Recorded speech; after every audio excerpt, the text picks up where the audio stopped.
Bienvenue dans ce tutoriel qui vous propose, à partir de l'application Pixelmator, de créer une composition d'images, une planche contact, si j'ai bien compris, mais je ne suis pas certain que c'est le bon mot. Pardonnerez mes approximations techniques, hein, je suis musicien et pas plasticien.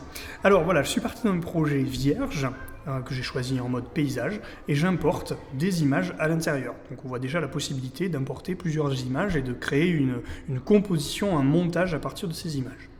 L'image que je suis en train de trafiquer ici, je souhaiterais qu'elle soit en fait l'image de fond. Donc je vais l'agrandir pour qu'elle puisse couvrir l'espace que je souhaite qu'elle couvre. J'ai ensuite mis des petites étoiles, ici une image avec étoile, que je veux finalement faire passer devant l'autre. Alors pour cela, eh bien, j'ai décalé sur la gauche la petite fenêtre des calques, et l'idée est non pas de la copier-coller, ça sert à rien, ça la mettra toujours derrière puisqu'elle sera dans le calque inférieur, il faut juste la faire glisser pour la passer au premier plan. Alors, en vérité, je souhaiterais que l'image avec les étoiles prenne toute la place à côté de la Terre. Mais je vais montrer autre chose, une façon de faire justement une compilation d'images. Je prends l'outil pinceau, puis sélectionner, et je vais copier en fait cette partie de noir profond, et je vais tout simplement la coller sur la bande blanche qu'il y a ici, de façon à pouvoir couvrir cet espace blanc qui s'est créé à cause du fait que j'ai décalé l'image de fond. Voilà. Donc encore une fois, on est vraiment dans le bricolage, et c'est justement ce que j'essaye de montrer qu'on peut aller très loin finalement avec cette application. On peut quasiment faire tout ce que l'on veut, il suffit d'avoir les idées pour le faire, et c'est souvent comme ça sur l'iPad. Alors je continue dans l'idée de la sélection pour carrément supprimer cette machine qui me dérange. Donc je la sélectionne, et je vais tout simplement la couper. Ainsi, elle va disparaître, mais par contre, elle va me faire un gros espace blanc. Donc, à nouveau, je vais copier ma bande noire que j'ai créée tout à l'heure, et je vais la coller.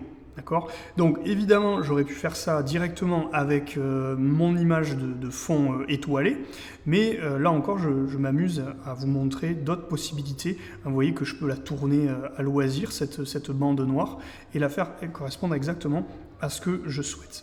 Donc maintenant, je vais pouvoir mettre mon fond étoilé, que j'aurais pu mettre dès le début, mais l'idée était de montrer comment copier-coller des éléments. Et donc, je remplace le fond tout noir à côté de la Terre par un fond étoilé. Donc je l'adapte à la longueur que j'ai besoin, à la taille dont j'ai besoin. Alors maintenant, dans l'étape suivante, je souhaiterais ajouter un petit astronaute. Mais le problème, c'est que cet astronaute, vous voyez qu'il est en train de travailler, et je ne peux pas importer comme ça, enfin je ne souhaite pas importer comme ça mon image. Donc je touche le petit pinceau et je fais rogner, pour déjà ne garder plus que mon astronaute. Mais il y a encore pas mal d'éléments que je vais enlever. Donc je vais toucher le pinceau, peindre, et ensuite, vous voyez, si je mets peindre, je vais faire un dessin. Moi, ce qui m'intéresse, c'est effacer. Donc j'ai touché effacer, et là, en fait, je suis en train de détourer l'image. Donc j'accélère parce que c'est long, mais je vais pouvoir m'appliquer à passer très près. Alors je ne suis pas obligé de faire un contour très proche, puisque de toute façon, dans l'image dans laquelle je vais l'importer, on est dans l'espace, donc on aura le fond noir, c'est pas très important. En revanche, on peut vraiment zoomer, avoir des outils très très très précis. La présence d'un stylet peut tout à fait aussi s'entendre et être pertinente, parce qu'elle permet d'être beaucoup plus précis. En tous les cas, voilà un peu ce que ça peut donner après quelques minutes de détourage. Et je vais détourer, je dirais, de façon grossière, tout simplement parce que ensuite l'objectif n'est pas d'avoir un détourage complètement parfait. Je vais avoir un petit réglage, je ne le montrerai pas dans cette vidéo, mais qui va permettre d'adoucir, en fait, d'affiner un petit peu les bords pour éviter d'avoir vraiment un détourage ultra précis.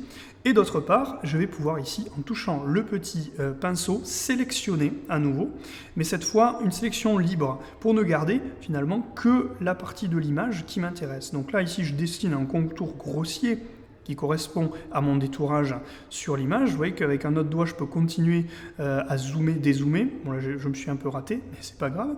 Je peux même aller en dehors de l'image, revenir à l'intérieur et aller sélectionner jusqu'au bout. Donc ici, j'ai une sélection d'images. Je vais terminer en haut à droite une fois que celle-ci est terminée. Vous voyez ici, ce petit réglage permet d'affiner le détourage.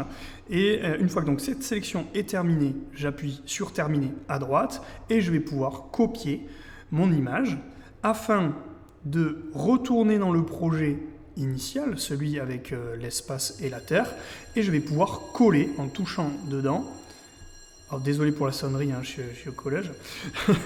Je vais pouvoir donc insérer mon petit astronaute. Alors on voit que sa grosse machine finalement elle gâche un peu tout, mais la prochaine fois je détourerai mieux, c'est ma faute.